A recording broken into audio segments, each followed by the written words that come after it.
Good evening. I would like to call this meeting to order. Superintendent Alderman, can you do the roll call, please? Yes. Mr. Neil Patel, Present. Ms. Alvariano, Present. Ms. Sarah Turner, Present. Ms. Cindy Lopez is not present, and our prior arrangement to have Mr. Jacob Sandoval join the meeting remotely, he has determined that he's unable to join this evening. Thank you. 1.2, we're going to begin the Pledge of Allegiance. Mr. Patel, can you lead us? It'll be my honor. All right, here we go. 1, 2, 3. I pledge allegiance to the flag of the United States of America and to the republic for which it stands, one nation, under God, indivisible, with liberty and justice for all.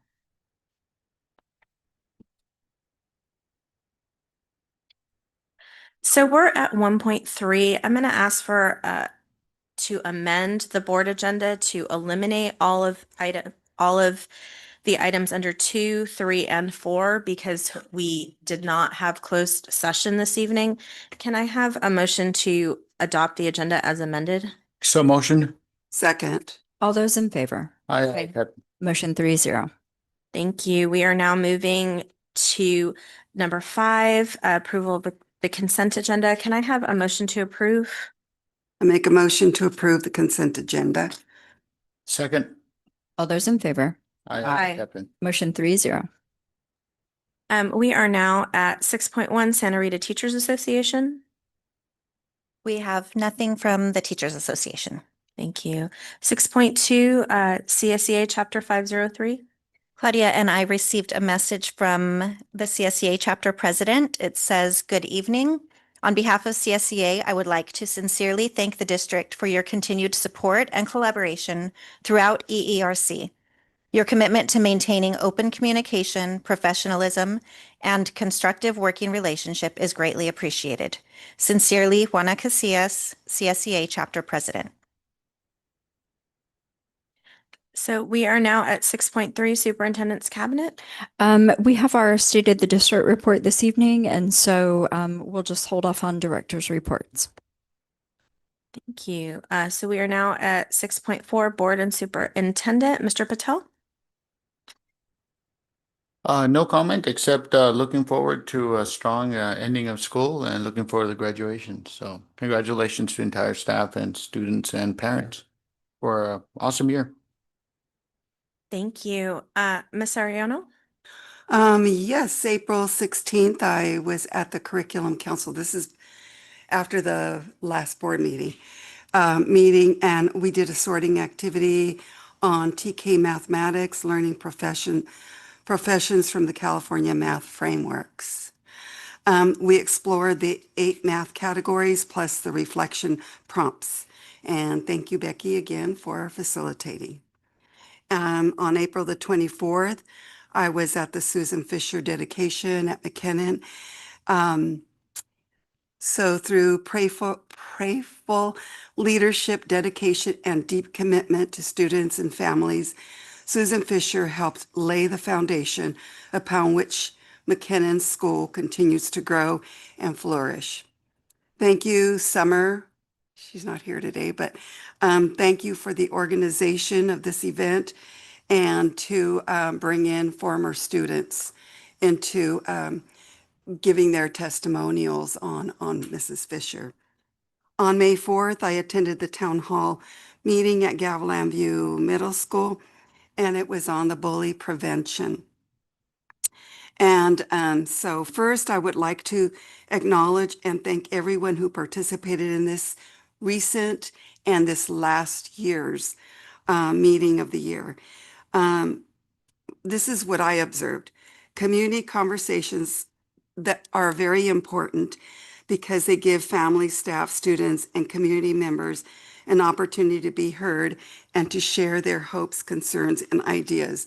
And we just don't only listen, we actually implement what we get from all of the information that we get from the parents and staff. And I'm glad to see that we just don't just have town hall meetings. There's a purpose, and we implement quite a bit. On May 7th, It was my pleasure to have attended a wonderful spring concert at McKinnon School. The performance reflected not only musical ability, but also the confidence, teamwork. Teamwork is what I really saw, and a creativity that the arts education helps nurture in our students. I want to thank the teachers, district staff, families, and volunteers whose support and encouragement made these events such a success. And I just want to thank all the parents too, that there was tons of parents. And as each group presented, the parents left and let other parents come in, but it was a full house and it was a really nice one. On May 8th, Special Olympics. I want to thank you, Melanie, for such a great event that I was able to attend and to witness. But I would also like to thank the organizers, coaches, educators, volunteers, and families who made this event possible, as well as our partners of Special Olympics, Northern California and Monterey Peninsula College. And boy, was it very well attended. I loved every minute of it from the beginning to the end. And it was, I mean, I was clapping so hard and my hands hurt later, but it was all well worth it.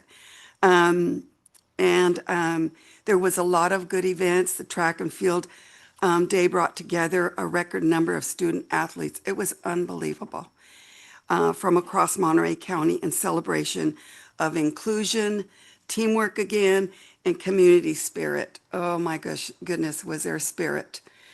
A lot of spirit. A shout out to Melanie Grundy, our director, for her organizing skills and her hard work for making this event happen for our students. It was remarkable, and I'm so glad of this inclusion.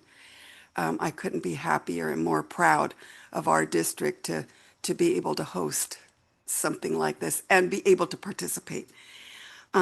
So that's it, but I will bring you back tomorrow. I'm going to Curriculum Council, and on Friday, I'm going to go to the spring concert for New Republic. So it was a full month. Well, how many weeks have we been in session? Just about 3. It was about 3 weeks. Yeah. And I'm just so proud to be a part of this organization of the Santa Rita School District. So thank you, all of you, because everybody plays a part in it. So thank you. I do not have anything to report at this moment. So Dr. Alderman. Thank you. I was able to go to our Employee of the Year dinner that we Yes, had yes, at did. the Embassy Suites over in Monterey for Monterey County, and it was a wonderful event. Becky and Summer attended with me, and Patricia Zuniga filled in for Donna Koenig at Santa Rita, and then Analia came with us with our 2 wonderful employees. We will, at our upcoming board meeting, will honor all of our Employee of the Year nominees. Claudia will be putting that together. Reminder that we do not have another board meeting in May because the last week in May is all of our local promotions, graduations, different ceremonies, and those things. And so we will forego having that meeting, but we will have our 2 meetings in June. On Saturday, I was able to go with Summer and visit our Artist Ink showcase at Hartnell College. It was amazing. I have my eye on a couple of pieces if they come up for sale. I don't know if our student artists were like, I'm going to sell that. I would buy a couple of them. I was just the spot. But and so visual arts, but also the performing arts and the facility there at Hartnell, and us being able to have access to that for our students for those performances and for the art showcase was really amazing, as well as for our students to get to experience that kind of showcase of their art and their work as well as their performances. And so I was really appreciative of Hartnell College as well as our partners with Artist Inc. And I know we have some things to show about that or talk about with our, well, Summer's out. We were going to show a little video. Summer's not here this evening, but we will make sure that people get to see that on Monday, which happened to be my birthday and my work anniversary for Santa Rita. We had the great privilege. I took a lot of my cabinet. I said, I'm forcing you because it's my birthday and my work anniversary, and my privilege as a superintendent. We went and visited a fifth grade classroom at McKinnon Elementary, where we had a student who she had joined us at our McKinnon board meeting, and she had declared earlier that day that she wanted to be a superintendent. And I had mentioned that night, I said, I'm going to ask Miss McClure if we can stop by. And one of the days that she offered was the 11th. And I said, I'll take that day. Um, I can tell you this, that Miss McClure's fifth grade class had some really, really good questions for myself and the team. I think everyone on the team needed to answer some questions. They weren't holding back on us. They probably made a list of additional questions about the work that we do, why we do certain things. And it was just so joyful to be able to go and talk to students about that and to have them actually be curious about what in the world we do when we're not walking around a school site. And so really want to thank Miss McClure and her fifth grade class for allowing us to come in and do that on Monday. Really appreciate that experience. Thanks. Thanks. Thank you. We are at 7.1. Do we have any public comment on non-agenda items? We do not. Okay, 7.2, any public comment on agenda items? We do not. Okay, yay. Okay, we are at 8.1, information, recognition of Jacob Flores, Middle School Director of the Year. Thank you. And Sophia is here. Before she presents the certificate to Mr. Flores, I just want to also show my appreciation for the work that he does, not only with Gavilan View Middle School, but also with all of our elementary schools in bringing athletics to them. So thank you for all your work. You don't hear me? Okay. I'm going to try to capture just what an amazing person Jake is on our campus, Mr. Flores, because it's an absolute pleasure for me to present this recognition tonight to him. When we look at the culture of excellence at Gavilan View, like it's impossible to not see his fingerprints all over it.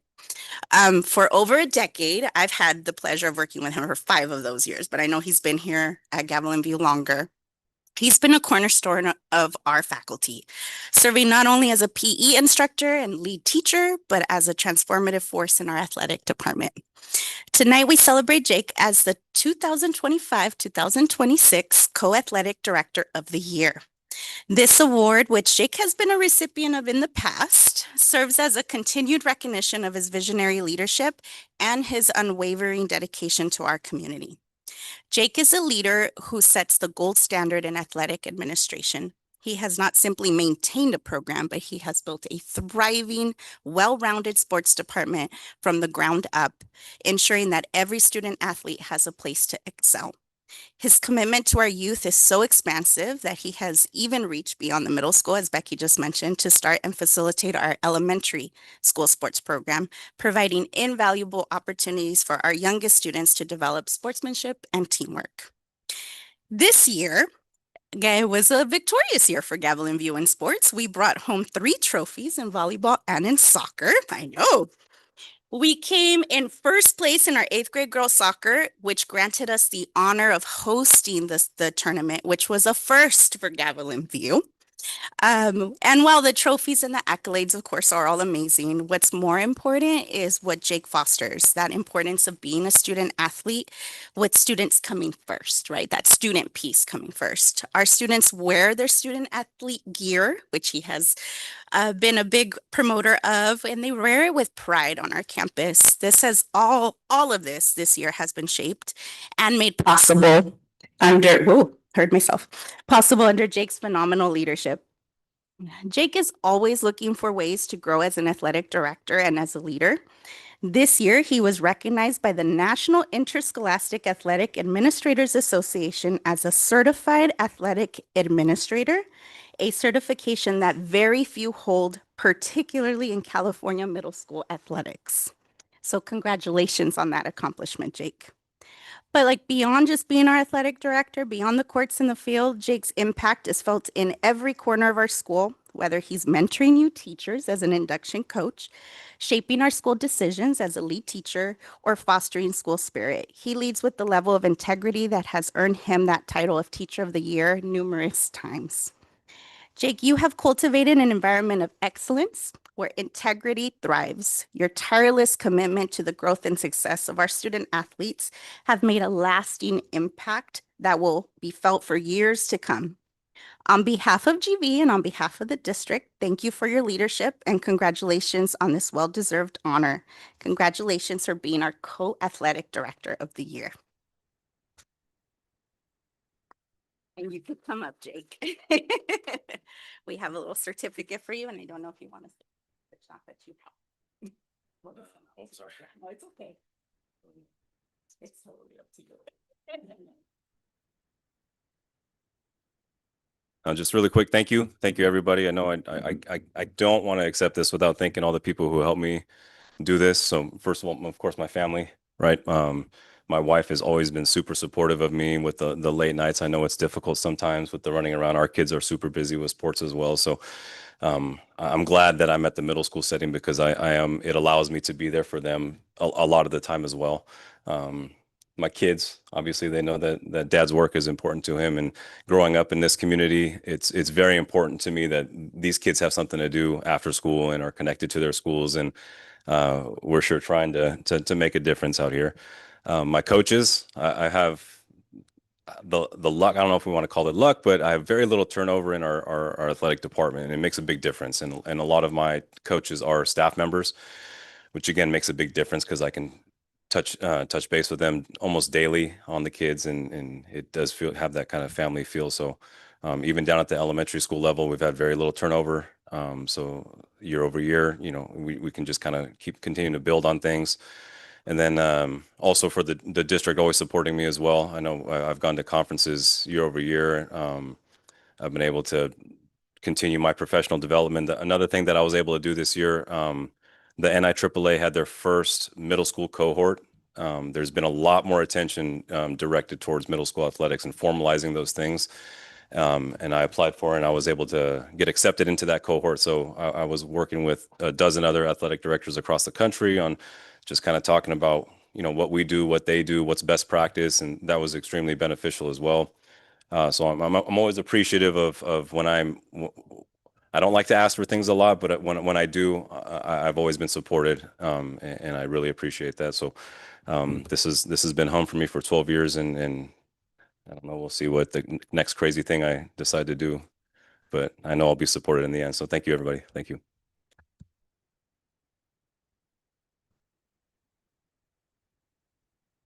Board comments? Jacob, I am very, very so proud of you. I think you've accomplished so much in the 12 years that you've been here.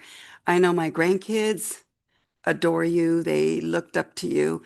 And also, you're a great role model for your kids and your wife. Thank you for standing beside him and his success wouldn't be possible without the support of your family, like you mentioned. And also, it's just a pleasure to have you here with us. And I hope you're here for many, many, many, many more years. Thank you. Well, I don't know what more I can add except, Jacob, I just want to say thank you for being who you are. Dedicating your life to enrich young adults and providing them a pathway is huge. It's a difference maker. And I'm on the high school level and I've been coaching for quite a while now. But athletic directors, what they do in terms of motivating coaches, hiring, making sure they supervise, organizing games, doing all the paperwork, it's a lot of work, a lot of responsibility. And excuse me, and the fact that you take it on and you've done so successfully for so long and now being recognized, I think it's a testament to once again to who you are. And I agree with you. It takes a lot of time. And so thank you to your wife. It's a double load. and both of you guys are carrying it, for the benefit of our community. So I hope your kids see that as they're growing up and see what kind of impact their daddy's making, not only for them, but for all the other young kids as well. So, you might have two kids here, but I think you have, thousands of kids who have went through your system and have been positively impacted by it. So yeah, thank you for all of the young adults that you made an impact on over the years, and hope you continue to do so. You're a valuable asset to our district, and you have the support of our schools and especially the board members. So continue to do what you do and be that difference maker. Thank you very much. What are your kids' names? He's fifth grade and you got Noah, he's in second grade. Oh, and your wife's name?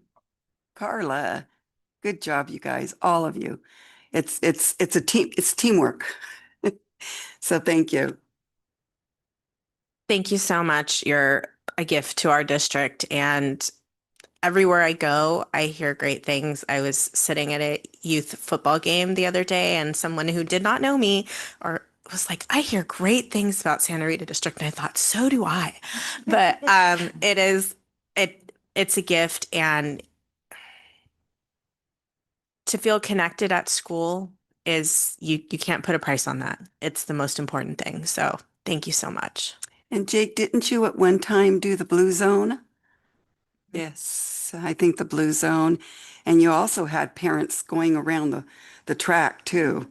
I know, I was supposed to join, but I can't. So thank you.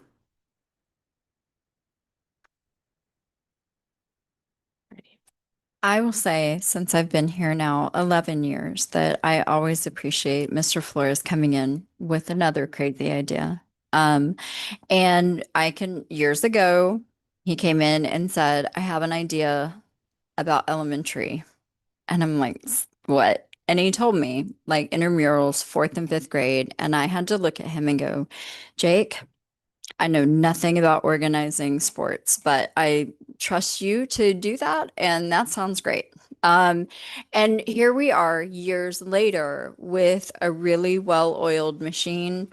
Our students just had track and field over at Rancho San Juan High School. Thanks to Mr. Flores's organization and commitment to not just Gavilan View Middle School students, but our elementary students and their sportsmanship and how they feel about being part of those intramural programs that have expanded in the last few years. And so we love that Mr. Flores is also full of those ideas, not just for his current students at the middle school, but for those coming up. Thank you so much. We're going to go on to other things if you guys want to sneak out. We're gonna give a really good presentation.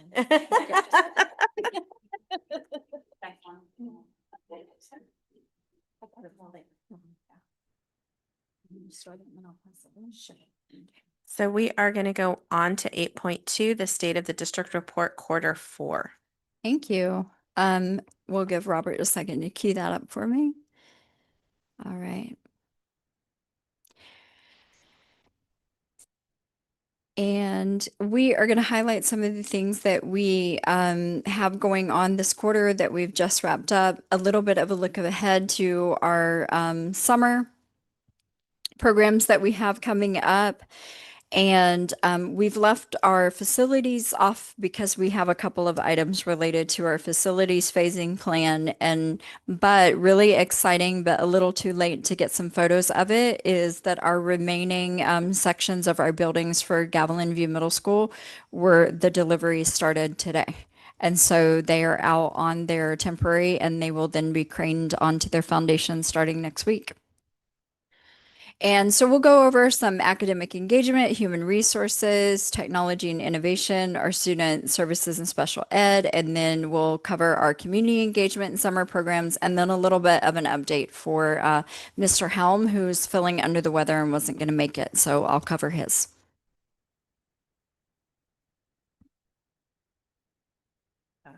We're going to begin with academic engagement. And this picture was taken on our final day of instructional rounds. I'm going to talk about that in a moment, but this is most of the members of our instructional rounds network for this pilot year.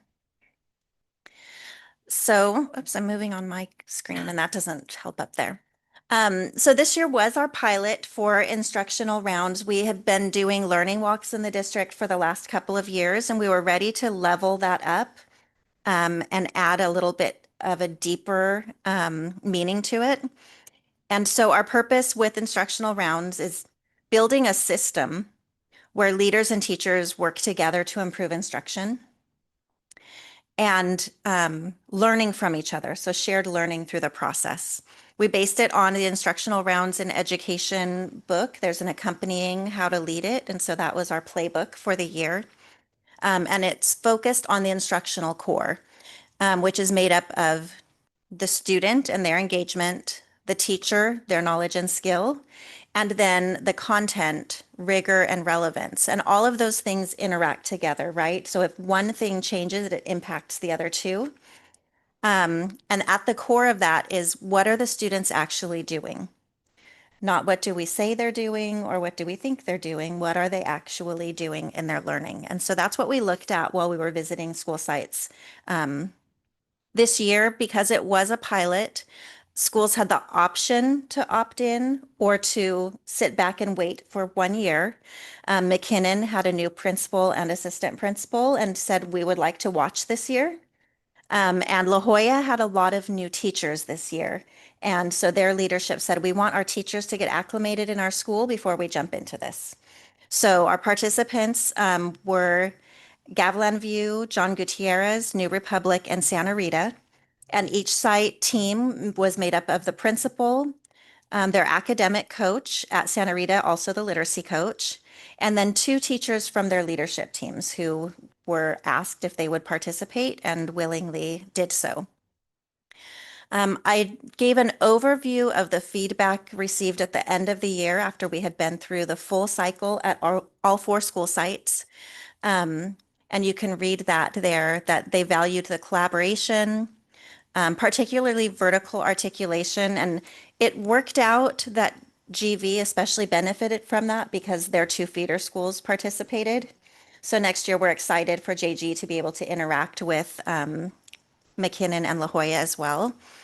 There was great discussion around shared problems and diverse perspectives. Observing various classroom practices offered insights for student learning. And then the procedures and protocols that we used in instructional rounds helped us with really being reflective and finding ways that we could shift with minor tweaks what we're doing for instruction.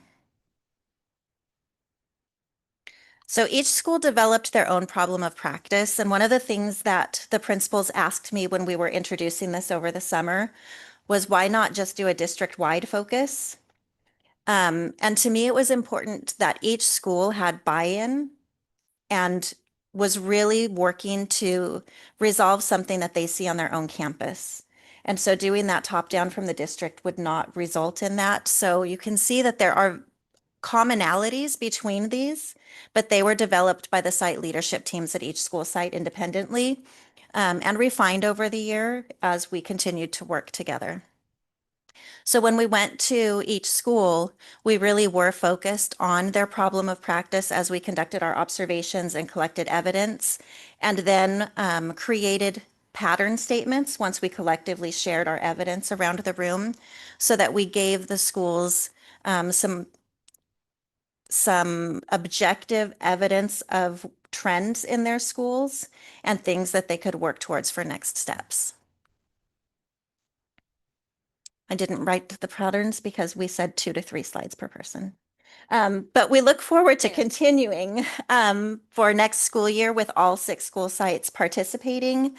Our initial thought was that each middle school would be in a cohort with their 2 elementary feeder schools, and we would have 2 cohorts. We're now considering potentially doing an elementary cohort and a middle school cohort. So we're still determining between those two ideas. If we do it that way, we're going to invite leaders if they would like to participate in any piece of the observation of their elementary feeder schools so that they can still learn from one another in that way. And that would be optional. All right, and then the second thing I wanted to talk about around academic engagement is our Teacher Leader Academy that also we piloted this school year for our grade level and subject area leads. We met 5 times over the course of the school year after school, like we do for Curriculum Council, and really focused on the work of PLC Plus. We've been doing PLC Plus for, I believe, 4 years, but had never really gotten into how do you lead this work if you are the person, in fact, who is that grade level lead or subject area lead. And so the grade level leads, the academic coaches, and the principals from each site attended these sessions where we really dug into that. We looked at real data and talked about how you would lead a data discussion with your team. We viewed mock PLC meetings online because we weren't going to put anybody into a middle of a fishbowl to do that. But it was really helpful to look at examples and non-examples. And we also talked about how do you work with pushback in the grade level, because teachers were asking, teacher leaders, what if there's somebody who's trying to opt out of the conversation or who's trying to side rail the conversation? And so we had some good practice opportunities with each other, both as site teams, but then as grade level teams, and also just random mixes amongst the district leaders. So the takeaways also came from the feedback at the end of that session, that it was useful and what they would like us to continue. The next year of Teacher Leader Academy will be shaped based on feedback that was provided this year, but also based on who is making up our leadership teams. Is it the same people or is it new people? Are we building on or are we reteaching? But it was really valuable time. I loved seeing the teams collaborate together.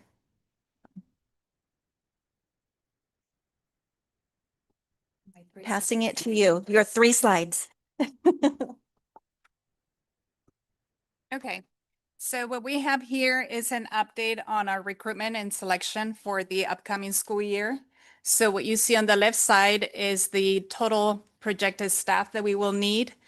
General education teachers, that involves your TOSA, CO specialists, and so on and so forth. So we have 2 vacancies pending. That does not reflect what we have moved internally, but there's 2 in progress, which will put all of our schools hopefully fully staffed. Special education teachers, you can see that we will have a need for 23. We have 3 in progress. So we're getting there. That's actually making really good progress because that is very difficult to do. Counselor, social workers, we do not project a need there. Psychologist, we have the projection to add 1 more psychologist, so that's in progress. We have interviews scheduled for next week. SLPs, we're projected that we will need 10. And currently we have 6 positions vacant for individuals fully hired by the district. With OTs, 2 individuals hired for the district, 2 employees, and in the need of 2 more. And of course, 0 administrators. So I think that is looking really good. I would like to do a shout out to the HR team, Adriana, Myla, and Daisy, who have been amazing in supporting our administrators, but also our administrators for making the effort. I know that they're busy at this time of the year, but they're actually coming together. Director Grandi also being there, just we have to be aggressive with the hiring. So that is what we have. And I think that we're doing really good. So my next, Just a quick comment. yes. Those are good numbers. They're phenomenal numbers. Those are good numbers. Great I mean, out of numbers. 148, we need 2. That's, Obviously SLPs are difficult, to Yeah. find, but to be at this stage of the year ending and knowing you only need 2 or 3, well, a total of 5, it's phenomenal. I don't think I've seen that in a few years. No. Am I wrong or? No, it's the best we've seen in a long time. Yeah. So I'm crossing my fingers. Hopefully, we'll see what special ed education, but yes, basically for the school sites, they're fully staffed, and 2 are pending. So the special ed teachers is for the 2 school sites that are pending. Yeah, and sorry, I did not see. But I'll just share with you that we're happy to report also that we have now 14 classified staff members who are fully certified in the professional interpretation of special I education. think that's in another section. Oh, I did not. It's in. Oh, It's in the sorry. special education. Yep. Under special education. You can go. Go for it. Let's go. down. Skip it. Yes. Yeah. Oh, right there. sorry. Go back. Back. There you go. Oh, there it is. There. So last year we started the quest to try to get as many classified staff who assist with interpretation of IEP meetings fully certified. And just this month, we completed now 2 more individuals for a total of 14 classified. It's an excellent training. It's a rigorous training. It takes place over the course of 10 weeks. It's synchronous and asynchronous. So they actually get to simulate the simulation of I'm missing the word. You are simultaneously interpreting. So they learn all the best practices, and they're truly the mouthpiece for that parent. They understand the importance of receiving the parent right from the beginning and how to follow best practices when they are there live to remain neutral. They're not there to provide their 10 cents. It's simply just to be the mouthpiece for that parent. So we're very happy and excited to have 14 individuals fully certified. Yeah. Thank you. Sorry. Yeah, I'll zoom back. Questions on that? I don't know if you have any questions. No Okay. questions, but it's great to see that we're having like staff getting certified. It's just great. It's just one of the best things I've seen in years, actually. Very good.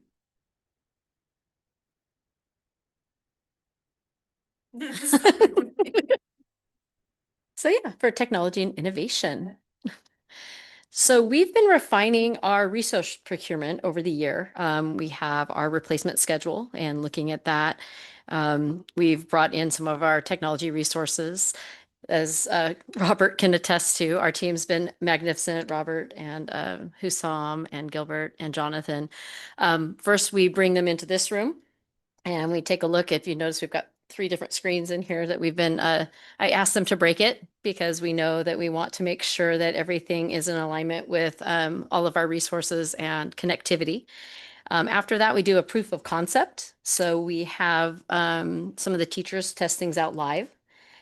Part of it also is that we also introduced a technology carousel this year where we set up this room. We put out all the different technologies that we currently have, as well as ones that we are looking to bring on board.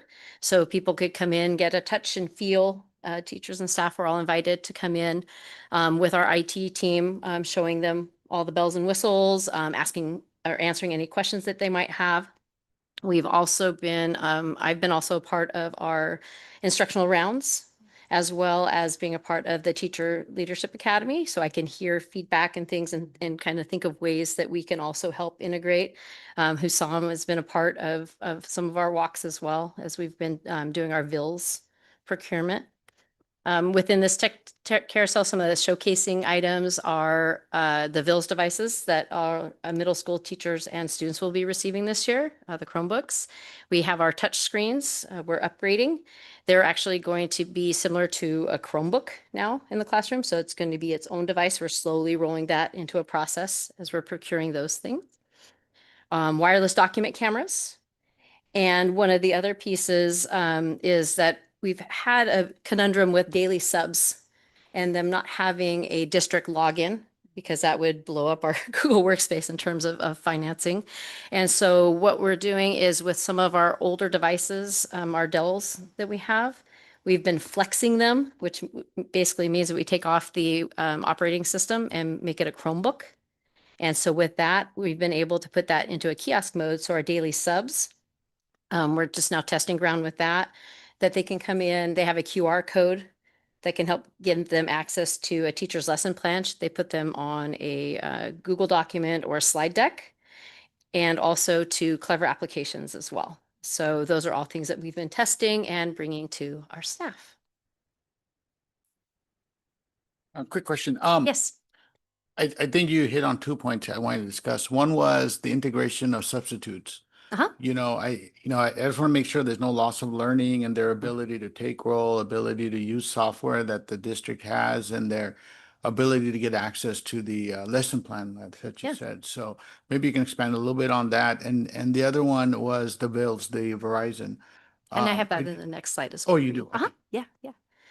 So for the substitute access, we have our super subs and our long-term subs. Long-term subs are put into our areas, so they are automatically put into Clever as a secondary teacher, so they have that long-term access to all the curriculum pieces and areas. Our super subs have access to Clever. With this new piece that Clever's brought in, where it's a QR code badge. Once they scan that, they have access to the teacher's curriculum within Clever. So it's all our main core curriculum. They don't have access to like their Google Classroom or anything like that because that's very secure. But the way we were able to work on that is for the substitute plans. What the teacher can do is create a Google document with links and other things to it, or a slide deck. Once they put that into a QR code mode and have it viewable by anyone with the link, which would be that substitute, when that substitute then scans the QR badge, it opens up that document for that inner working within the classroom. Yeah.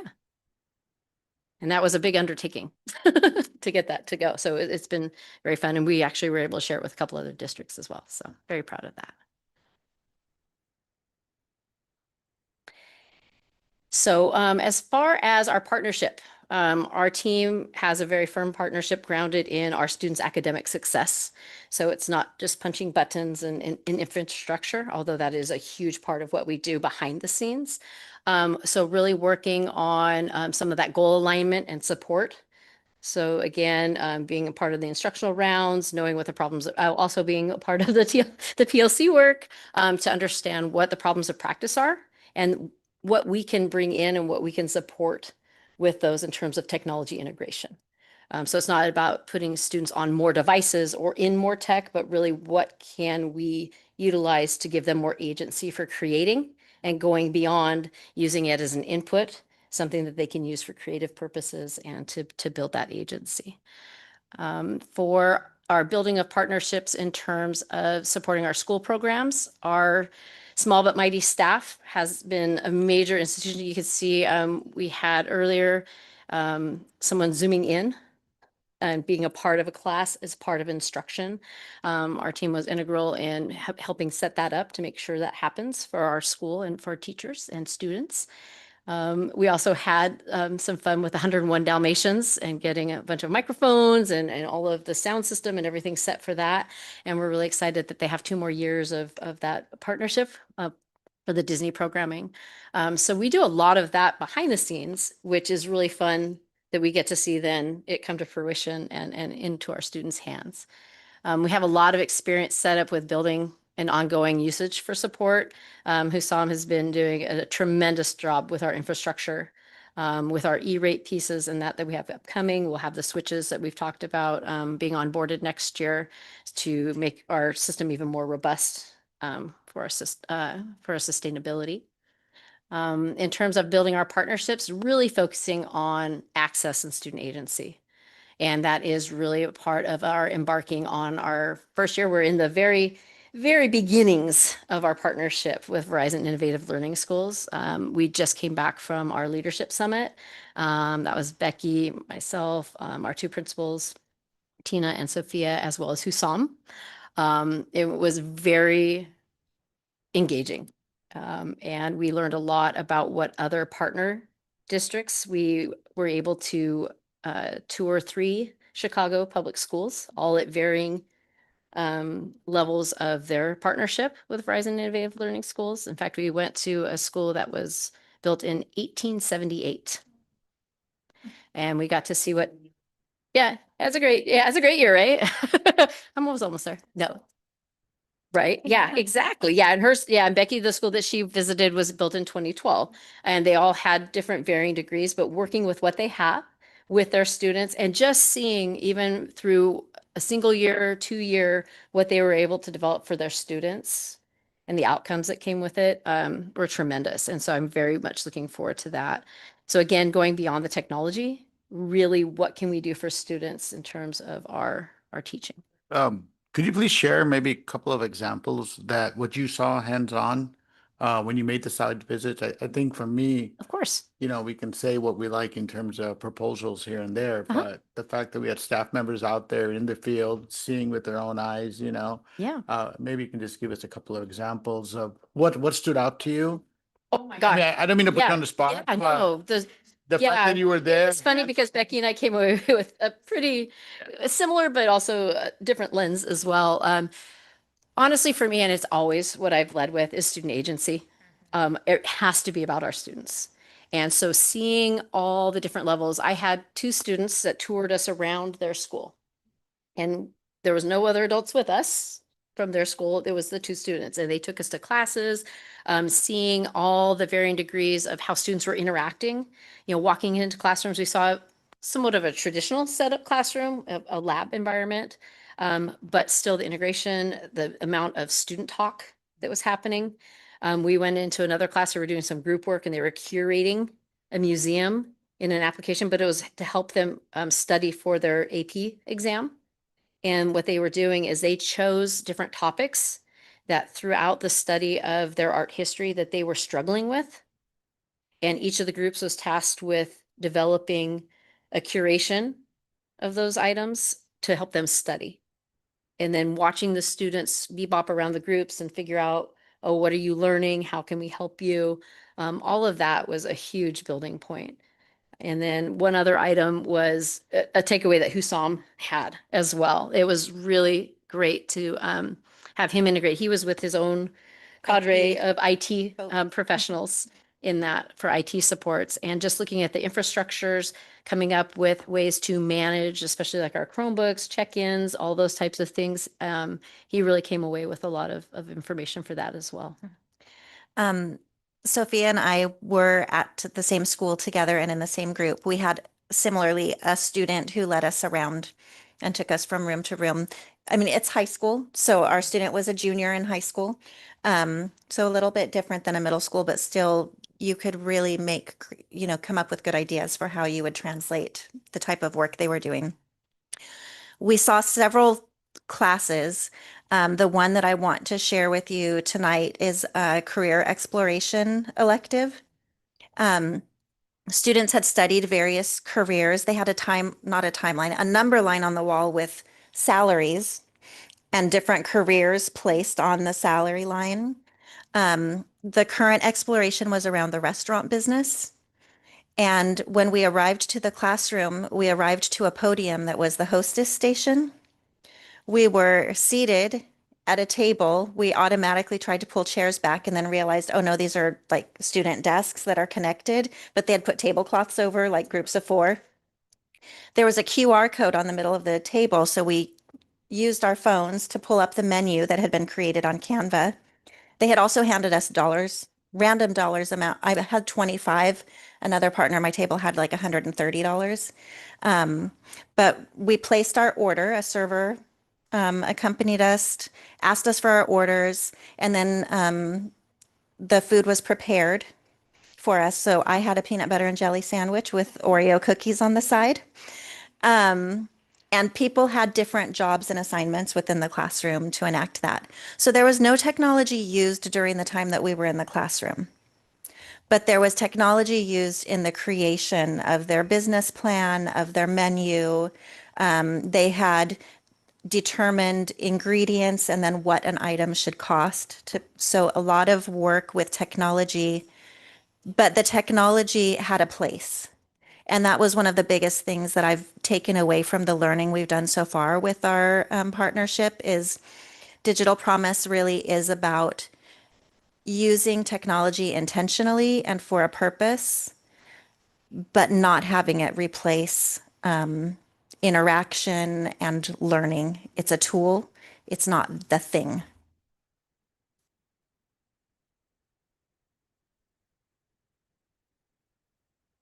question. Other districts declined, to go forward with this, and the main reason was issues regarding student privacy and stuff. Did you see any of that? Did you encounter any of those roadblocks or any of those controversies out there? Because I think it was incorrectly interpreted by other school boards in terms of, the liability or the negativity with all that. So maybe you can just, because I feel confident in it, but I just want to make sure, what's going on with that. Yeah, they don't, it's all undercover. They don't have any, the student data that they collect, it's not attached to students. So they don't collect any pretty, I'm trying to think of the word right now. I totally lost it in my brain. But Don't have any demographic. yeah, they don't data. pull any of that information. It's really just a usage. And it's not anything that's applied to a name, a number, or anything like that that can be tracked back to our students or our users. So that's, yeah, I'm sorry, I'm losing the name. No. Personal identifiable. Yeah, they don't use a personal by, it's a particular term. Yeah, and It just left my. No, brain. there's also I- a permission slip that needs Yes. to be signed by parents. If, like a photo release, if anything was to be used for publicity but just like any other partner that we work with where we own our data Uh-huh. and what they receive is the numbers and such that we provide. through- De-identified. I'm Mhm. sorry, I got hung up on the term. Unidentified. So yeah, so it's de-identified data. So it's not anything that can be traced back. Thank you. I mean, we already use Google products, and they do a lot of data collecting and analysis, but it's never identifiable to any specific employee or student. So I didn't think this was that much of a difference. Photo ops, of course, you have the release of the liability up front, so I can understand that. So I'm glad we are embarking on it, and I think we made the right choice. Thank you. Perfect. So under student service and special education, we already reviewed that. So Elva already got to share just how wonderful Special Olympics was, and I just huge thank you for attending. And I was beyond impressed with Elva with you walking during open ceremony. And at one point, I looked over and I was passing out lunches, and you were sitting right in the middle of all the students and families and having lunch too. So I was beyond impressed, and just thank you so much for attending. That really just the whole team felt so supported, and you just were included so well in it. So thank you. So for those that don't know, we attended Special Olympics last Friday. We took our Mod Severe SDC, both our elementary and middle school Mod Severe classes. And this year we actually expanded to also including our mild Mod SDC students at the elementary level. So we grew by 4 additional classes. So we had to take 2 buses. The event promoted teamwork, right? Perseverance, sportsmanship, inclusion, right? So we've already kind of sat down as a team and talked about, okay, here's how we're growing for next year. And one of the really cool things we saw that several sister districts did is they actually had gen ed students attend as well and participate and really just bring this full inclusion opportunity together. So that was really, really great to see, and something that I look forward to growing into. I think I shared this is my favorite day of the year. And, I participated when I was an employee over at Monterey Peninsula Unified. And a few years ago, after years of begging, like, open this up, they did. And so it was really amazing. They opened it up countywide, actually grew by like 1,500 students this school year. So when people were going, it feels like there's a lot of students, it's because there was.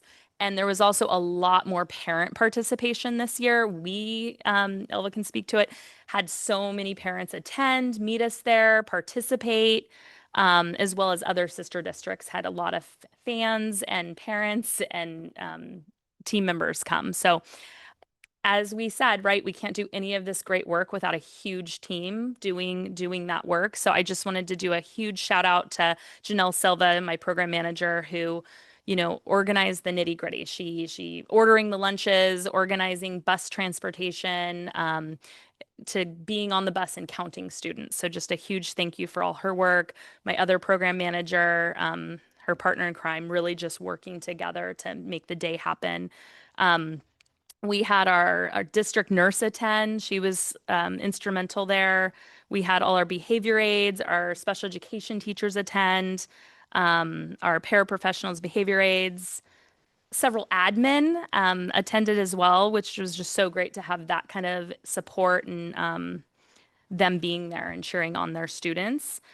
This year, we also brought several occupational therapists and SLPs, so that was really cool to see them be able to participate and join. And then again, I just thank you for the parents that did attend because it was just nice to have that collaboration and get them to see. So there's a couple pictures that I wanted to include. I caught these naturally and I was like, that's just so cute. I have to take a picture. So I also included a video on the next slide.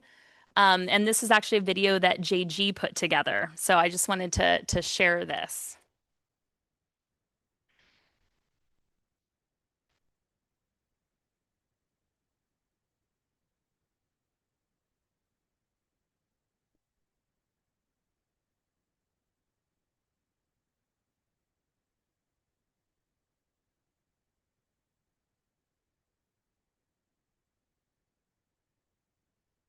Yeah, you can be the greatest. You can be the best. You can be the King Kong banging on your chest. You can beat the world, beat the war. Stop the guy go hanging on his door. And throw your hands up. You can beat the clock. You can move a mountain. You can break rocks. You can be a master. Don't wait for luck. Dedicate yourself and you go find yourself.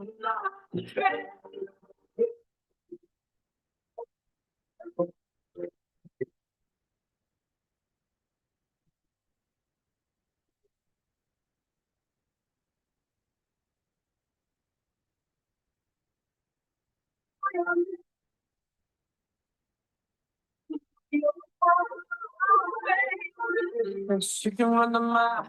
You can walk straight through hell with a smile. You could be the hero. Oh, taking all the records sleep under the 50, bro. Yeah, do it for the people, do it for your pride. Yeah, we're gonna know, never even try. Do it for your country, do it for your day. But there's gonna be a day when you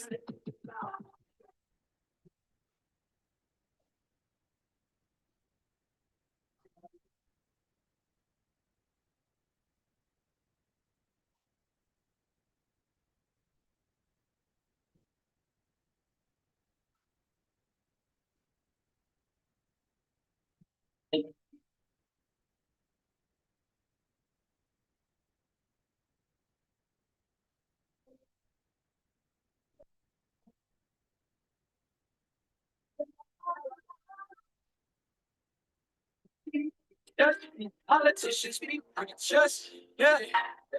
Be believers, be leaders, be astronauts, be champions, be truth seekers, be students, be teachers, politicians, be preachers, preachers. Be believers, be leaders, be astronauts, be champions. I tear up every time. I actually, when I got the first video, I was standing with one of the moms and it was so sweet because her daughter was in the video and we were both like in tears. So just, yeah, me too. So just a very special opportunity for our students. And I'm so glad we got to attend and participate. It makes May just so joyous. So my final slide is just about special education and tier 3 curriculum. Did I change it? I did. We had the opportunity to form a committee of special education team members where we really reviewed 3 different tier 3 literacy curriculum options. We had delved into this work 2 years ago, and we felt that we weren't quite ready, right? That we really wanted to make sure our tier 1, our tier 2 was happening, that we had curriculum and we were implementing it with fidelity in our special education programs. And I've been collaborating with Becky and we are in need of this tier 3 curriculum. So this team was able to review 3 different curriculums. We evaluated its curriculum, talked about pros and cons, really looked at like what is sustainability for implementing this, right? So We are going to take, and I just wanted to bring this to the board, that we are going to go to Curriculum Council tomorrow. A team will attend and just make their recommendations. And then hopefully you will see that coming to the board in June. So we'll submit final recommendations for curriculum adoption and implementation. This would be used in our, I didn't say this part, this would be utilized in our mild mod programs. So not only our mild mod special day classrooms, but also our resource classrooms. So we're really looking at that mild mod. 2 years ago, we adopted Teach Town for our mod severe students, as you guys probably recall. So this is the next opportunity. We're really looking to grow this and really work on the literacy for our special education students. I'll pass it down. Thank you. Mm-hmm. Thank you.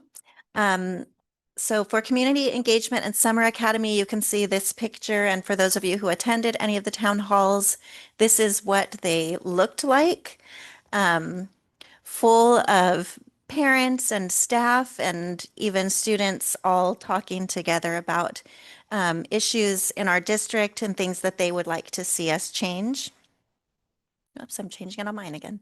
So as a summary of our town hall meetings, parents, students, and community members felt heard, supported, and saw the meaningful impact of their voices. And as Elva said, there were things that came out of these meetings that we were able to instantly go back and start working on. An example of that is we had a student at the first town hall talk about how, yes, we have water filling stations, but the water that comes out is warm and disgusting. And working with Chuck, he was able to figure out how to use his cafeteria fund, which usually has more money than the rest of us, to selectively place water, like cooling and filtered bottle filling stations near cafeterias so they could be part of his program and also provide that service to the students. And the water is cool and delicious. We tried it. Planning for next year, we are looking at 2 events, and by we, I mean Dr. Summer Prather-Smith, who has really been the force behind all of this work. So a fall parent conference focused on physical and mental health and safety with a resource fair. And then in the spring, coming back for an additional town hall. Based on what we learned from participants, we think that would be a great way to meet their needs. This year's total participants was 976, and we had 33 community partners supporting our events. So we're really grateful to all of those who helped. We had BHC who facilitated our first meeting. We had the food bank at least 2 of the town halls providing dinners. It was really great to have the support of our community. Looking ahead to this summer, which is only a couple of weeks away, we have summer programming coming. Our elementary students will be housed at Santa Rita Elementary. So that is students who will be kindergarteners through the students who will be 5th graders next year. And then JGMS will host our middle school students. And so those current 5th graders who are going into 6th grade, if they attend summer programming, they'll get to sample a middle school campus. The hours are listed here on the slide. The focus will be on ELA, math, and STEM. We will have for elementary art and music programming and PE for middle school students. Extended school year that Melanie and her team have been working on in coordination with Summer and Madonna will take place at both sites as well.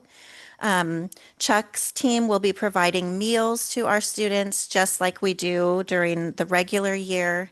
And Right at School will offer the ELOP camp at both school sites for after school care for parents who want their students to stay at school.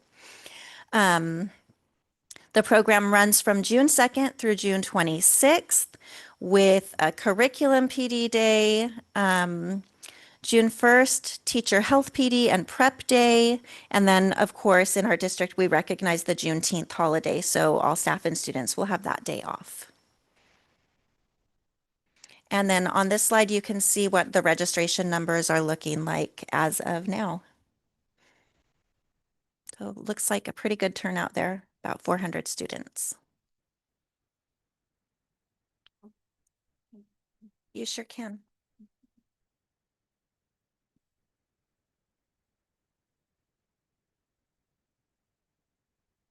I told Chuck I would cover his item for him as he wasn't feeling well. So he wanted to share that CDE has recently released the list of awardees for the KIT and the R&R grants. And so we're actually going to be receiving approximately $99,000 in kitchen infrastructure is our kit funds, and then 14,000, around 14,000 in the R&R funds, which has to do with like our implementation of the other. They're connected.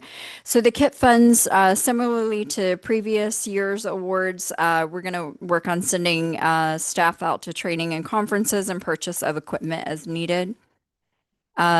Chuck always goes forward with these. He was supported by Miss Campbell in the business office this year, so we just actually got those. I signed on them immediately, sent it to the two of them, and said, "Just know I signed it."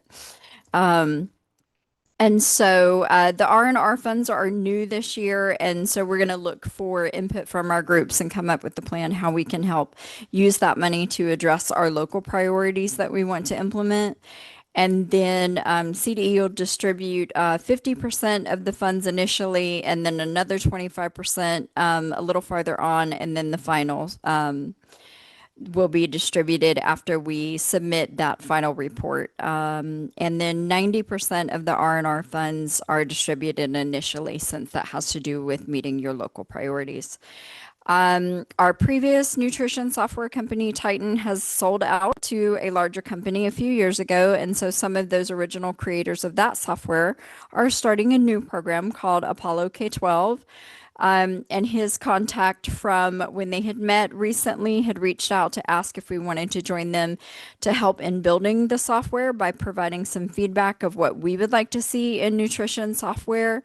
And so they're looking for nutrition service departments to be part of the process.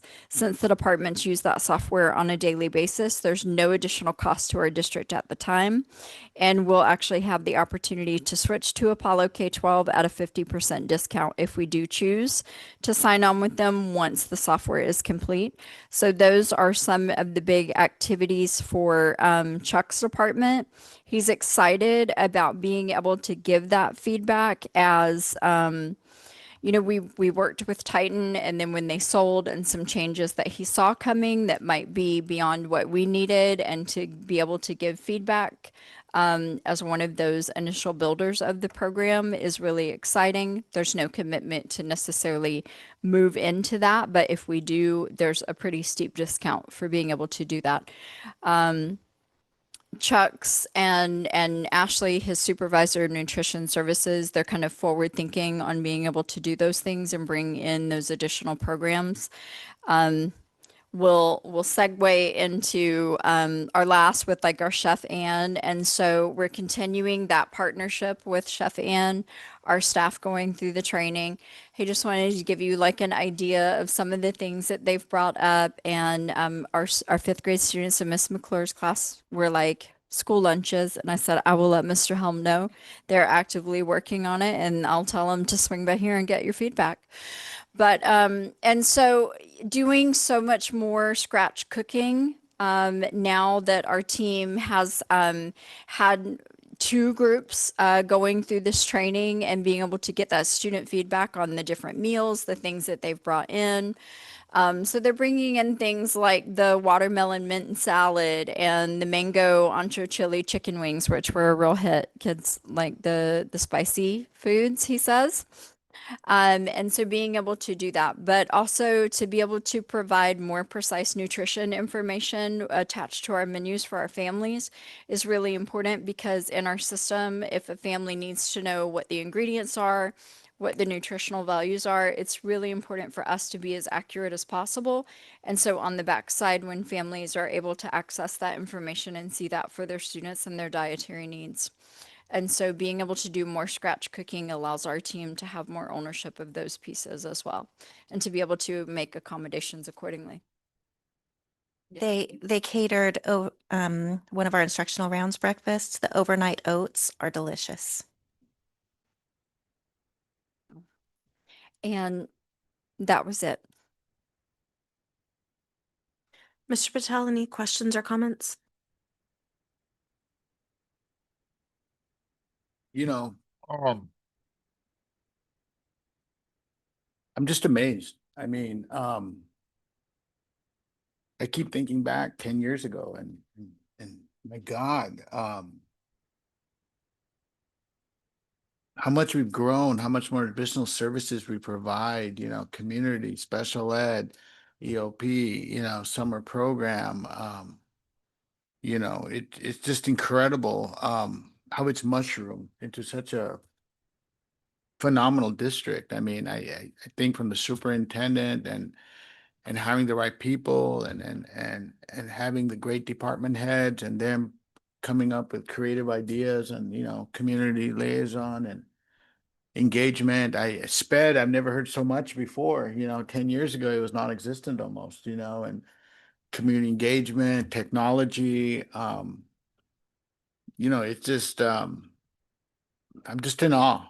It's just such a comprehensive support system and bringing in our community and doing right, doing justice, doing the good thing. And so when I see presentations like this, it just humbles me. They say it takes a village, but in this case, it took a very comprehensive set of individuals with a common mission and goal of providing the best education possible in various ways, and support. So thank you. I don't know what else to say. It's just overwhelming to me sometimes. Thank you. Ms. Ariano? Yeah, I guess I'm going to reiterate saying thank you.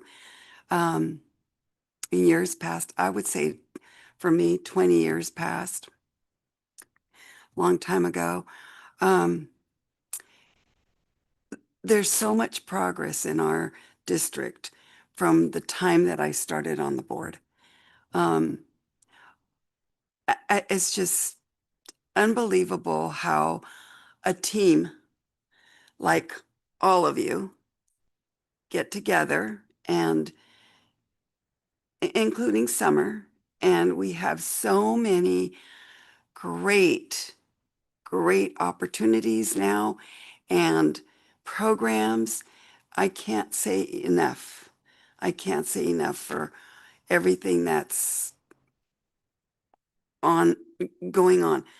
I just really quick, I remember back the reason I got on the board was because I had a certain superintendent that told me that my spina bifida child student that I had to provide. I had to he had a bag, so I had to attend to it. And I said no. And long story short, I'm like, oh no, I've got to come back and come to this board. I want to be part of this board because of the experience that I had as a teacher. And so that's why I'm saying there's so much that has evolved and so much good that is happening in our district. We are a very small district, but a very unique one. And I'm just so thankful and that, we have today the expertise of all of you and the kids and the teachers and everybody involved.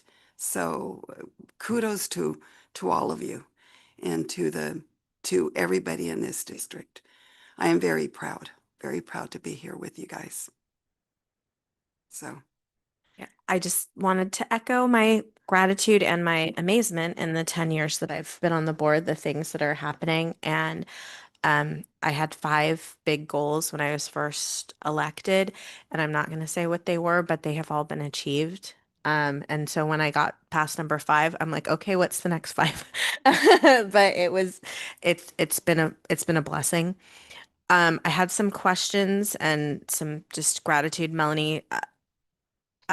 Everything you do in special ed, I'm grateful for every day. I am particularly grateful for looking at curriculum because as a teacher, you can be the best intentioned person in the world. And if you don't have materials, you're floundering around and you're also worried about equity for kids because this person who's been teaching for 30 years next door knows what they're doing with 30 years of things and you have nothing. So um, if you don't have curriculum, it you just don't know where to begin. So thank you for that. Um, in regards to the town halls and reaching out to parents, I'm incredibly grateful. I would ask, and I know you're already doing it, but especially what else do we need to do as we go forward with our McKinnon families and everything that's happening, continuing with traffic and just taking care of people. I know our gas prices are exploding at the time that we're transporting more kids because of construction. So just continuing to monitor that situation. And then also, if we can just reaching out to families um, after our summer school is over. I know people in July still have childcare needs, and any hooking them up with Boys and Girls Club, with Salvation Army, with the City of Salinas, anything that we can do to take care of people because um, it's safety first, as you guys all know, and what's happening with our kids. But so thank you for all that we do, and I'm grateful every day. And as I mentioned before, strangers come up to me on the street to tell me how fabulous that they hear Santa Rita.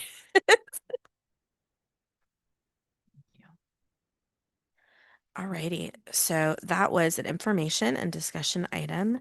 So we are now on to our action items. 9.1, approval of annual declaration of need for fully qualified educators for the 2026-2027 school year.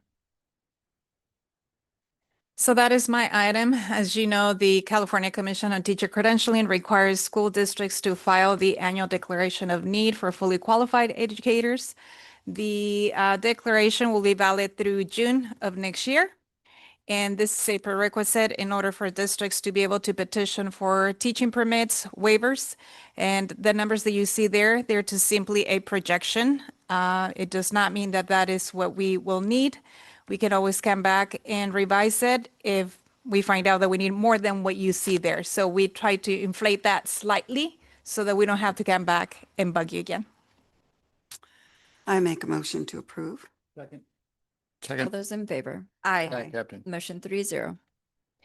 Thank you. 9.2, approval of MOUs between SRUSD and CSEA for the increase in hours for food service assistants and for food service employees' uniforms.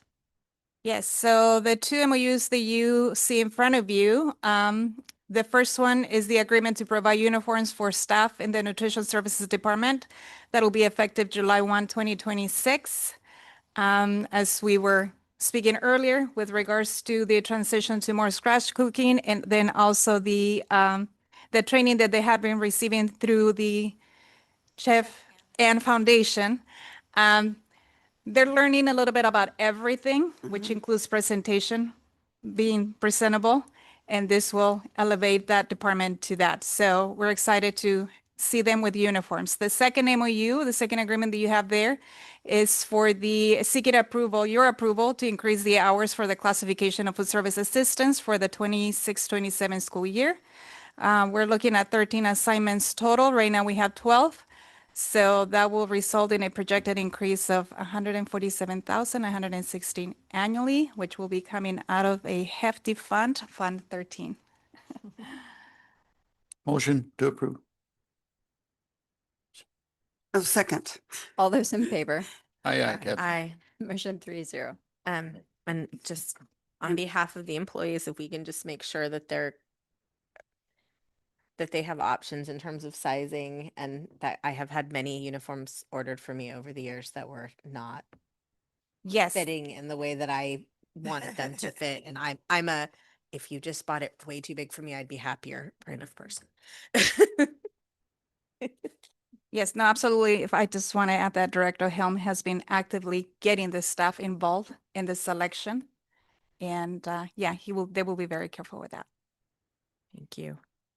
9.3, increase in FTE, increase in hours in the classification of food service assistant for the 2026-2027 school year.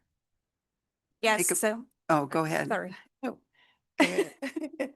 Well, I mean, it's pretty straightforward, right? So we presented the MOU with CSCA. Now we just need your approval for the additional hours FTEs that we will be adding for the food service assistant position. Again, going from 12 positions to 13 positions, and the amount that you see there has been budgeted, and the fund will continue to be very safe and healthy.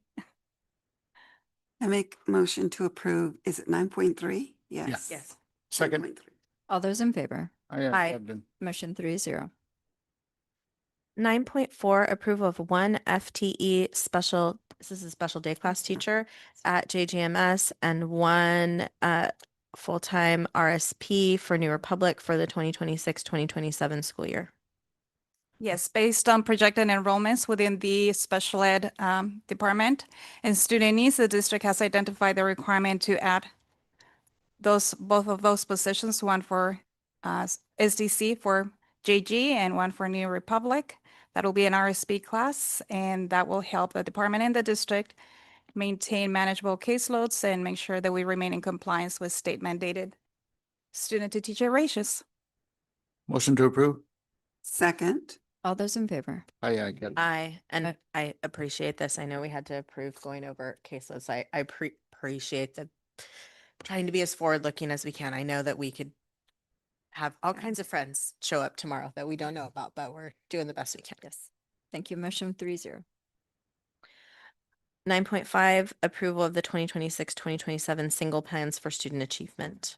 Thank you. This is an annual item, so our principals have updated the single plan for student success for each of their school sites. The goals stayed the same within each of those SIPSAs because they are in alignment with our LCAP. But some of the actions were adjusted to indicate what the school is going to work towards within those goals this year. And then as far as the budgetary pieces, we have very little Title III anymore. Our Title I funding is 100% dedicated to classified staffing, particularly paraprofessionals. And then the middle schools have a little bit of Title IV funding that they budgeted within those plans. Just a quick question. State audits are going on left and right. Just to make sure we have correctly included all the stakeholder groups for each site, and that's been Yes, audited. Okay. yes. So they worked with their school site councils, ELAC, and had the appropriate representatives on each of those. Perfect. Motion to approve. Second. All those in favor? Aye. Captain. Motion 3-0. 9.6, approval of contract with Pioneer Health for occupational therapist for summer 2026 extended school year. Perfect. That's what it is. So it's for serving our students with their occupational service needs during ESY extended school year with an estimate of 10,450. Motion to approve. Second. All those in favor? Aye. Captain. Motion 3-0. 9.7, approval of ProCare therapy contract for registered nurse for summer 2026 extended school year. Perfect. So this one's similar. It's for an RN, a nurse. We haven't had this in the past and have found a need over the last couple summers. So I'm excited to bring this to you guys. They'll support students at both school sites. They'll also be doing the health plans for some of our gen ed students as well. So that's this one. Motion to approve. Second. All those in favor? Aye. Captain. Motion 3-0. 9.8, approval of contract with Canada for the 2026-2027 school year. I promised you guys a lot of contracts last board meeting, so here they are. I did try to bring them all together just so that it made sense in the full picture. So this next contract, we actually haven't contracted with this company, but they have been great at recruiting and finding applicants in our community that already live here. So that's this one. This is for a occupational therapist. A motion to approve. Second. All those in favor? Aye. Captain. Motion 3-0. 9.9, approval of Seabright therapy contract for the 2026-2027 school year. Perfect. This is a contract we've actually contracted with them the last 3 years, Seabright Therapy. And this is for 2 full-time SLPs. I just wanted to emphasize that we have been successful at hiring 4 of our own SLPs for next school year. And then we also these contracts I'm bringing to you are all in-person SLPs, which I'm really excited about. So this is my first time having a complete team of speech pathologists that are all in person. So that's been my goal since I got here, and I'm just really excited to announce and share that with you guys. So that's what this contract is. I make a motion to approve. Second. All those in favor? Aye, Aye. Captain. Motion 3-0. 9.10, approval of contract with Allied Education for the 2026-2027 school year. Perfect. This contract actually has 3 employees. So it has a speech and language pathologist that's currently with us. So they'd be continuing. It has an occupational therapist that's actually from the community. So I'm excited to have the opportunity to get them. And then it has a 3rd position. It's called a SLPA. So it's a speech and language pathologist assistant. So they really support us being able to provide even more service. While they can't do assessments, they can be overseen by an SLP and provide full scope of service. Make a motion to approve. Second. All those in favor? Aye. Captain. Motion 3-0. 9.11, approval of E-rate consulting contract services for 2026-2027. Yes, so this is our renewal with David Sondriger. We've been working with him for a number of years for our E-rate consulting. Motion to approve. Second. All those in favor? Yeah, Aye. Captain. Motion 3-0. 9.12, approval of revised facilities phasing plan. Thank you. This was our topic of discussion at our facilities meeting last week. And what we want to do is annually bring this forward to the board with any suggested changes, but also indications of where we are with work that is within the different phases. And so this would be revision 5. So we implemented this and we're carrying forward with being able to bring this back, not just for our board, but for our community.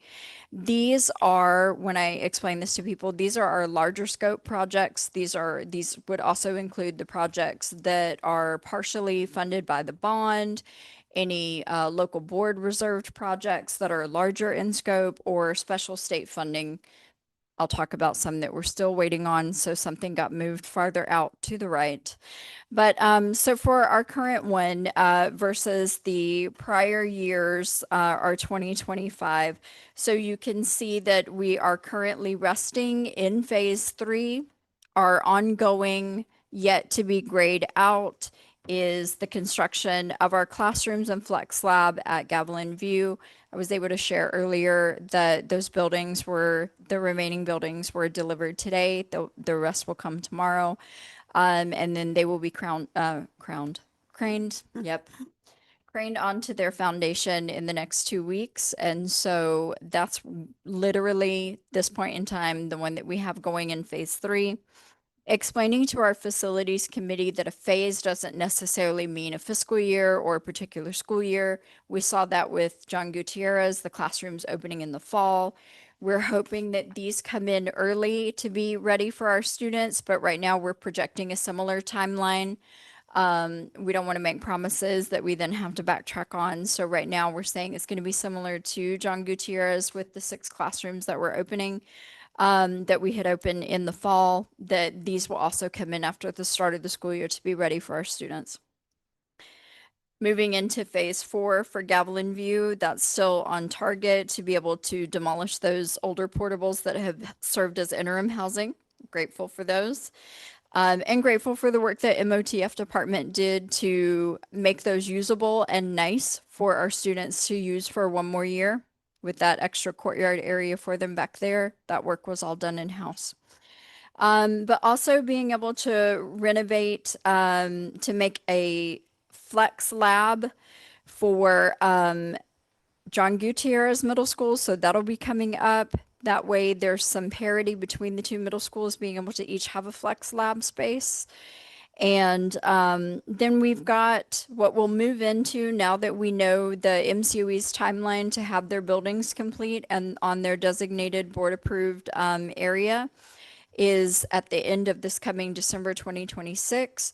What work will focus on while they are doing that is some of our infrastructure work. So finding the sanitary sewer line, really exciting news this week. It was already stubbed out right there over to that area where MCOE will be building.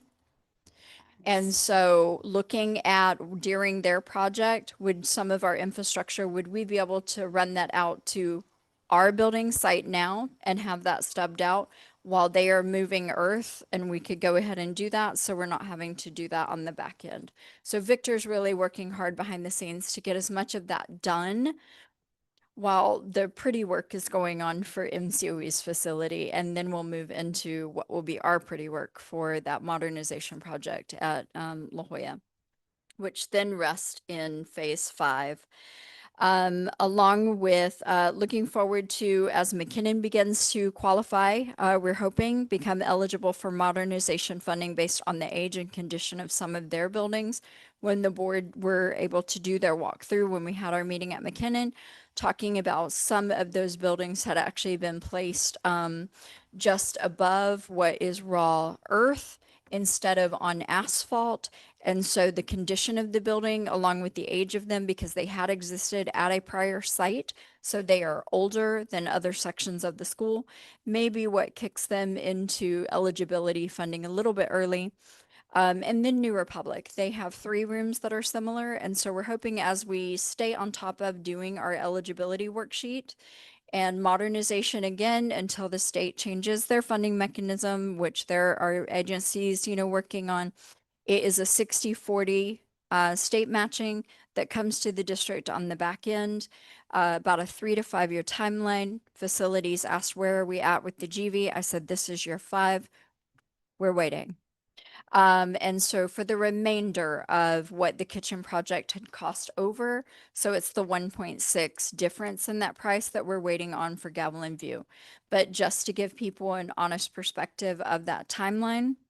And then the pieces that were moved out a little farther have to do now with how long we feel like some of our current projects are going to take. But also what you see is the transitional kindergarten classrooms that are contingent on the release of those state funds that the governor put on hold last year. They're on hold indefinitely until we get notification that they are open. We move those projects to farther phases out. Should that state funding get released, we will move them back into an appropriate timeline because those transitional kindergarten and kindergarten classrooms they are contingent on the release of that very specific state funding for those. So that's what you see moved a little farther out. Okay. You have any questions? We had the athletic director here, but regarding the changing rooms, we talked about it for many years. I noticed it's all the way down for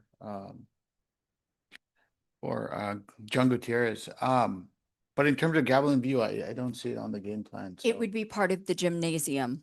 Okay. So it'd be incorporated for them, but because John Gutierrez multipurpose room already serves as their regulation size gymnasium, we were looking at doing them outside of that building. Okay. So that's I just want to make sure there was equity. no, it's a great clarification that our community might be curious about as well.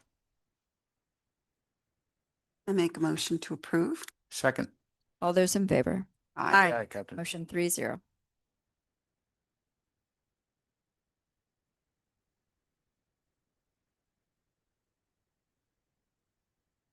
Oh, the obsolete.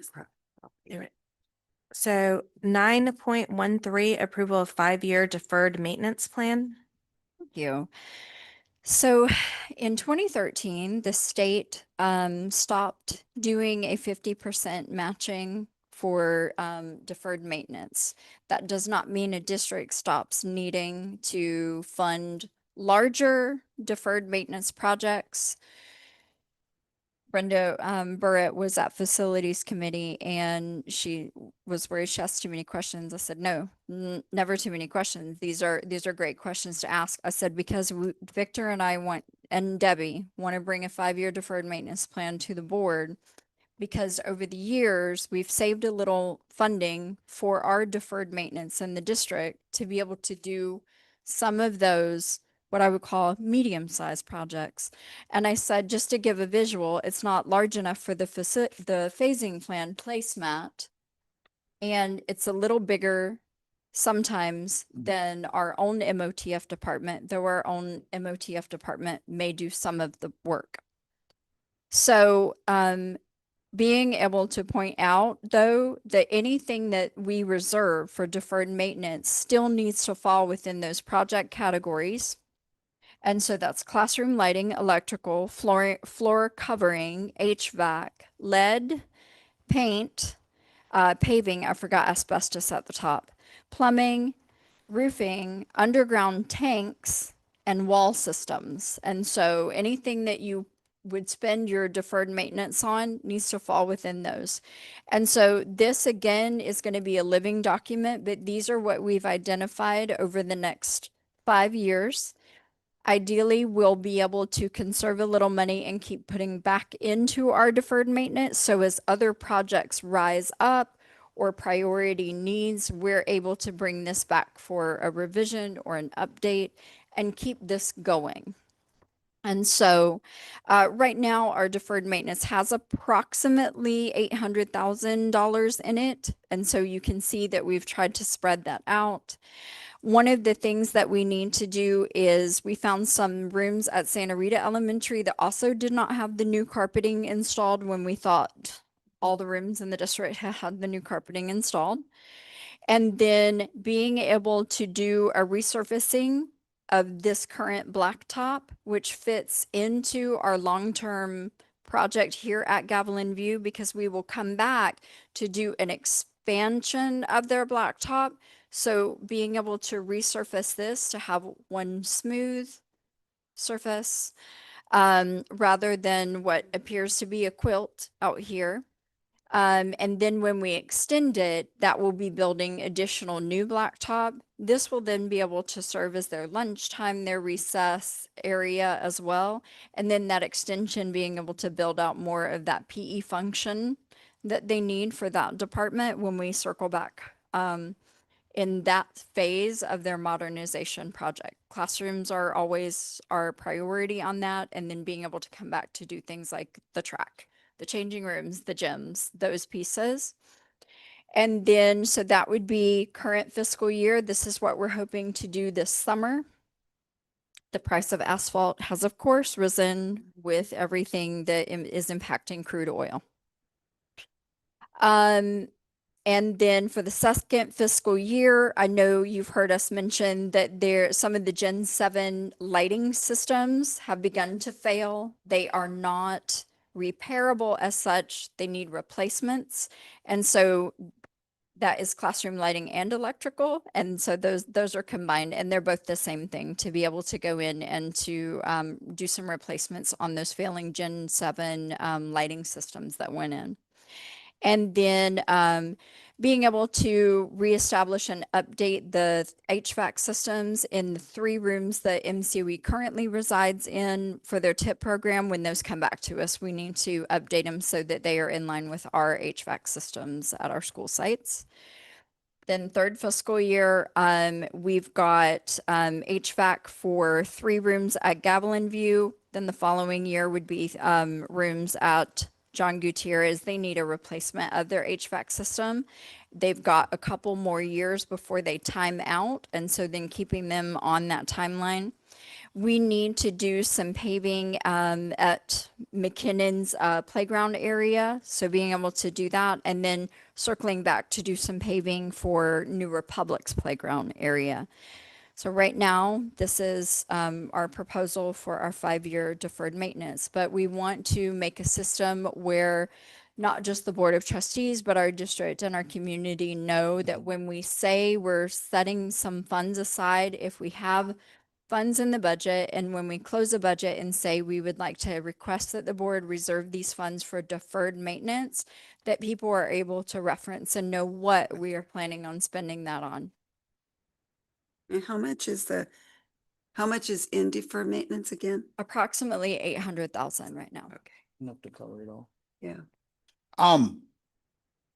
The biggest expenditure is gonna be gavel and view blacktop. The blacktop, I'm, okay. you know, my concerns are gonna be, we just need to make sure the verified contractor guarantees are in place. So we don't have the same situation again. It's a big chunk of the money and we've already had a bad experience. So whatever we can to make sure that we are covered and we have reassurances as well as demonstrated quality work that companies have done in the past elsewhere, due diligence basically, so thank you very much. Make a motion to approve. Second. All those in favor? Aye, Aye. Captain. Thank you. Motion 3-0. 9.14 approval disposal of surplus obsolete materials and equipment. Thank you. It's that time of year. We appreciate that the board had given a larger approval for MOTF and nutrition services for some of like our vehicles and things like that. But these are for the things that might be under that may have a resale value, but may not. And it's for our departments for curriculum instruction, for instructional technology, nutrition services, and MOTF. As always, we try to get some resale value from anything that is still usable and safe to be putting out on the market for someone to purchase used. If we can't do that, is there somewhere that we can safely donate for someone else to get some lifespan out of something? And last but not least, recycling or disposing of as appropriate if we cannot pursue either of the first two options. Motion to approve. Second. All those in favor? Aye, Captain. Motion 3-0. So our next regular board meeting will be June 10th, 2026. I did want to check in terms of if we're going to have board members available at both promotion ceremonies. Thank you. I will be going to the John Gutierrez. Okay. I also need 2 extra tickets, just to let you know. I need to check my calendar. Okay. If Dr. Alderman, if you and your office can just follow up to make sure who's at that we have representation and I can make myself available if need be for Gavel and View. 10.2 suggested future board items, Mr. Patel or Ms. Sadiano. I would like to review not necessarily compensation, but the medical program benefits for trustees. So Okay. I have a big long-term ask, and Dr. Alderman and I did have we've had many conversations about this. We did an extensive conversation recently. The bonds have all been sold and prices are skyrocketing. And it is my belief, I would like to be wrong, but it is my belief that we will not be able to pay for the Gavel View gym out of the bonds that we sold, that'll get all used up in classrooms and blacktop. But we made a promise to the community. We campaigned on it. And so I think that we're going to have to explore then where do we go from here? So I would like to talk about having architectural plans drawn up, talking about like what is it gonna cost us to do? And then when we're putting together district budgets and we're thinking about money that we set aside for other things, that in my mind that we start saying, okay, how in 5 years could we save up the money to be able to break ground to do that? Because if we don't create a plan, it's not going to happen. I wholeheartedly agree with you. You saw the inflation numbers came out today and they're just outrageous, and we're looking at projections. And at the time of the bonds, we set a certain amount of money, but all those went out the window. When you're having 5 to 6% inflation rate, coupled with construction costs and everything else, I think everyone's going to be facing the same issue, but I think if we can get ahead of it and see what we can do in terms of options. I think we're going to fulfill our other promises. We've literally touched every single site, and we're going to continue to. Have clean, beautiful facilities, good technology, even things like restrooms, cafeterias. But that is just this one big ticket item that we promised in terms of equity. We literally said we want Gavilan View to have the same size gym that John Gutierrez has for sporting events, but also all the other things that we use it for, community things. So just I don't need it on the agenda for next week, but as the months go forward, just sort of saying, hey, this is our plan, and because we just can't let time go by and not eventually we're gonna have, sorry, beating a dead horse here, but this is just on my heart so much. Building a new school is not that far away. If they start to put shovels in the ground in the West Area specific plan, and we cannot go to the community for a bond for that school when we have a big unmet promise out there. We gotta do things in order, in my opinion. So that is my big ask.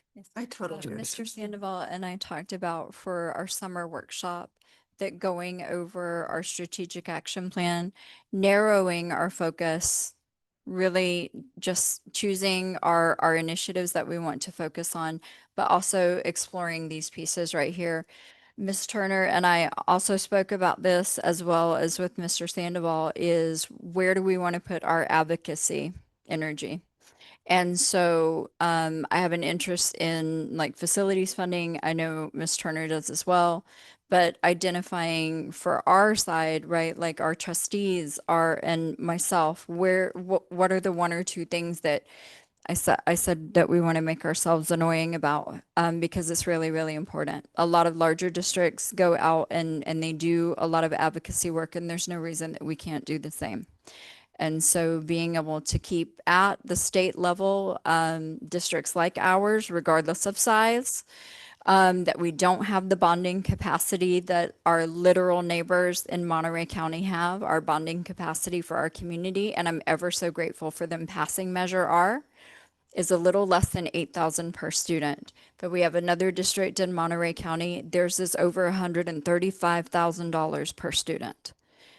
And so when it comes to state funding for facilities, they get the same dollar that we get from the state. And so our community showed up for us at the level at which they were able to show up for us. And so what we're asking is for the state to show up for us. The inequity in public education and funding is horrendous. Yes. Totally agree. Thank you, and thank you for all of us working together for the kids as we always do. Mhm. Could I get a motion to adjourn? So motion. Second. All those in favor? Aye. Motion 3-0. Thank you.